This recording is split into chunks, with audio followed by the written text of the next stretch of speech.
అందరికీ నమస్కారం.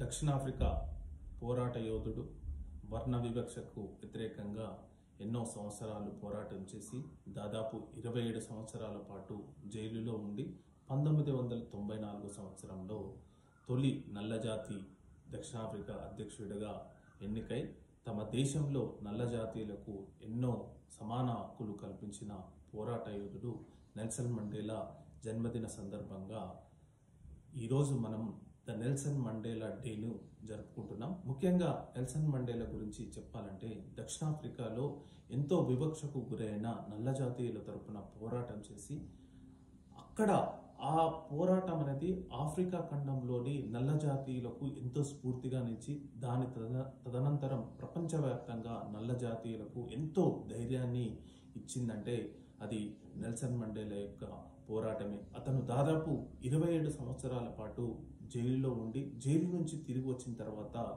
తొలి నల్లజాతి అధ్యక్షుడిగా తన పార్టీ తరపున అధ్యక్షుడిగా ప్రమాణం చేసి నల్లజాతీయులకు ఎన్నో హక్కులను ప్రసాదించిన దేవుడు అని చెప్పాలి. అతని పోరాటమే ఎన్నో విధాలుగా ఎంతో మంది ప్రపంచంలో ఎంతో మంది స్ఫూర్తిదాయకంగా తీసుకుంటారు. విశేషం ఏంటంటే నెల్సన్ మండేలా ఎప్పుడు చెప్తుంటాడు తన పోరాటానికి స్ఫూర్తి ప్రదాత మహాత్మా గాంధీ అని చెప్పి.